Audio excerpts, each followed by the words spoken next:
Hey, what is up guys? GuitarRock here, welcome back to another Nikke Goddess of Victory video. Alright, if you guys are not aware, we got a new developers notes. I believe this is the first one of 2025. Very cool stuff. Alright, I do like what they are saying right here, notably with some of the address of main issues that personally I do have, and I noticed some of the players in the community does have as well. So let's talk about everything that's happening right here. A new chapter of 2025 has begun. I sincerely thank all of our commanders for love and support for Goddess of Victory Nikke.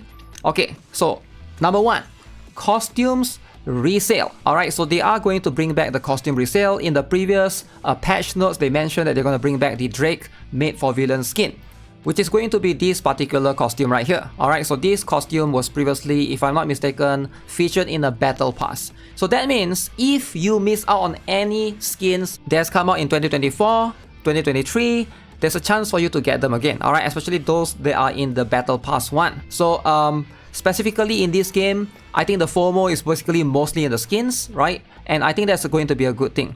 So this year we're excited to introduce costume resales, highly requested feature by commanders. Okay, so apparently a lot of people really want this. We will prioritize bringing back older costumes, especially those that many missed the chance to purchase when they first launched. Alright, so the first costume to return will be Drake's made for villain. Now again, this costume was during last year in the last 2024's, I believe, Valentine's event, alright, alongside with Privity and stuff. I remember it was during then. Alright, scheduled for resale at the end of February. This will serve as a trial run for the resale process. After fine-tuning the process, we will actively work on re-releasing more costumes. So I'm not sure what do they mean by this is going to serve as a trial run. Maybe they will try and see and look at the sales numbers, right? To be fair, I feel like Drake might not be the most prominent character, or it's not someone that most players really look forward to. You know, if you look at this costume, like, it's cool. She has a different outfit or outlook entirely. She does have multiple other costumes. This is a default one. This is going to be her only other one that's $20, and I believe this one you have to get it for the $60 gacha skin. They might consider bringing back this as well, but they're using this to basically as a test subject. I'm not sure if that's a good idea, right? Because they have so many skins available. Now, one more thing that a lot of players ask about as well is going to be about skins that some of you guys cannot get anymore. The skins, they are free. Alright, that is going to be also the biggest complaint for some players, because I think the free skins, like even the Mononas one, alright, if you guys are not aware, they did give this for free. Alright, this is, I believe, during the previous one of the previous anniversary, you get these for free. Now how about these costumes? Can you have the chance to get them again in the future, right? So that's going to be something that I don't know how they're going to implement that. So the free costumes, even the Red Hood, this particular costume was given recently, last November, for free. And there's also some that you basically just get by logging in, right? For example, the one that I can remember is going to be a Tove. I believe she has one, this particular one. So this costume is a free login costume. Alright, again, is there a way for them to bring this back as well, right? I believe Uni as well. This particular one was also given for free login. I can't remember when was it, but it was somewhere last year. So these are all the costumes that I don't know how they're going to implement bringing back any of these. Sure, the battle pass one is cool and all, but what about all of these specifically, right? Is there a way to get the free costumes ever again? So that's going to be a question that all the players will be asking for now, and until they have a concrete answer for that, I'm guessing we'll have to wait and see. But for now, this is going to be what they're going to try in the Drake's made for villain. They will see this as a trial run, and then we'll see how it is. So next up, we have convenience enhancements. Alright, Union Rate Fatigue adjustments. Pretty cool. Alright, I do like stuff like that. We received the feedback that the update to the Union Rate mood has significantly increased the feeling of fatigue due to the higher difficulty. To provide more relaxed playing experience for commanders, we prepared the following adjustments. Alright, so reduce the number of hard stages from 10 to 3 stages. That's a good plus. Alright, 10 stages, I do think that that's a lot for sure, right? 3 stages, much easier. Alright, changing the deduction of attempts. After the final attack, the number of available attempts will no longer be reduced. Pretty interesting. And also HP will be infinite. Oh my god. Expected to be implemented in mid-February. Okay, that's going to be next month. The boss HP will be now infinite as opposed to... I think this is kind of insane.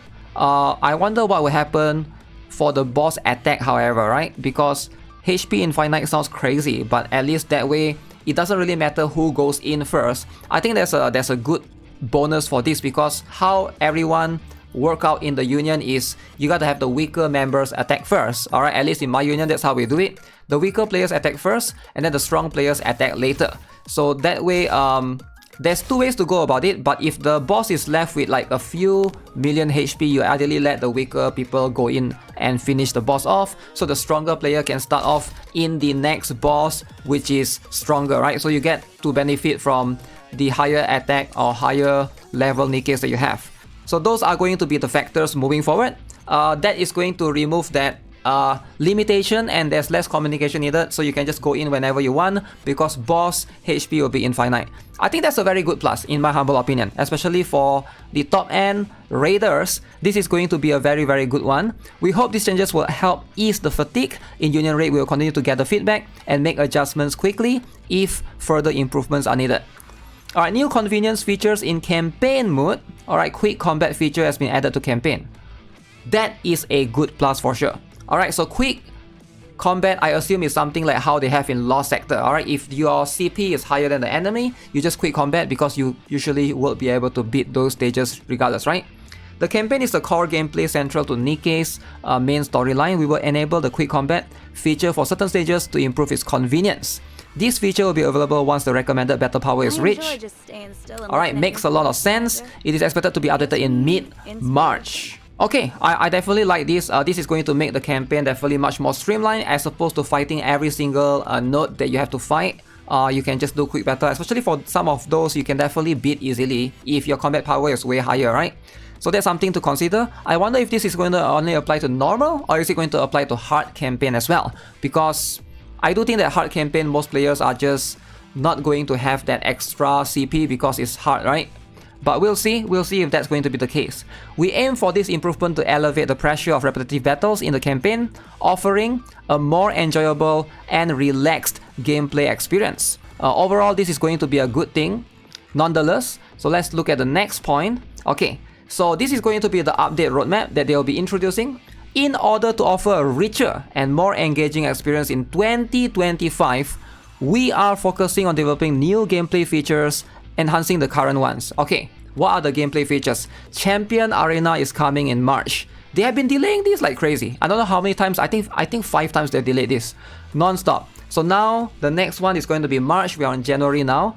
Crazy stuff. Surface gameplay update mid-second quarter. What is this?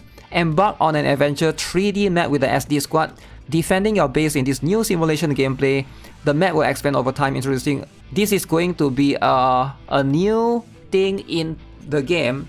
Not sure if it is going to be grindy or not, but definitely some bonus stuff that players will need to do.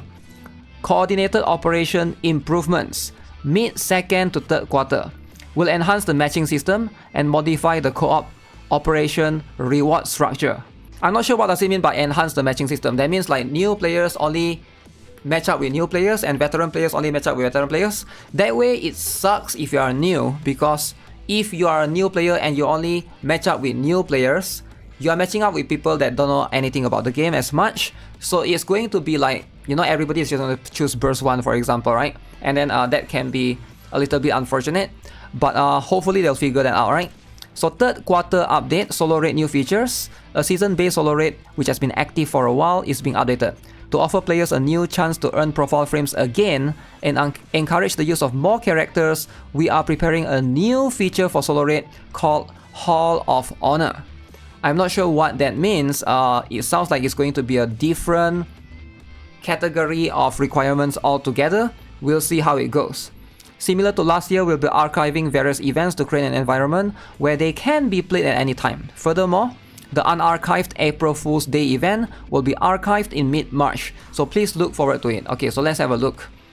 So these are going to be the main story updates. Very cool. Alright, next month, February, we are going to get two new chapters. April, we're going to get a new side story.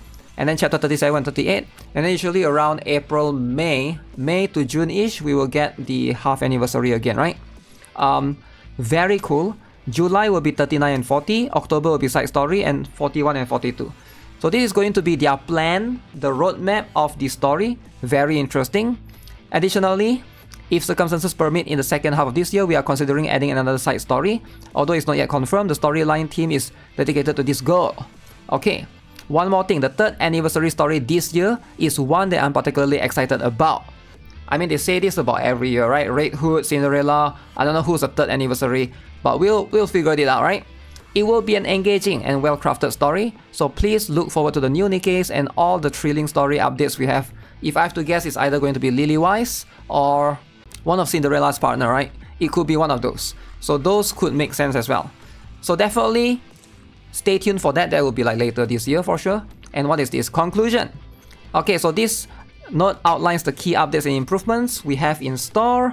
Its purpose is to enhance communication with our commanders. Okay. Thanks to the continued support and love for our commanders, Nikke has been able to grow. We'll continue listening to your feedback and work hard to improve the game. And here's to wishing you a happy new year and stuff.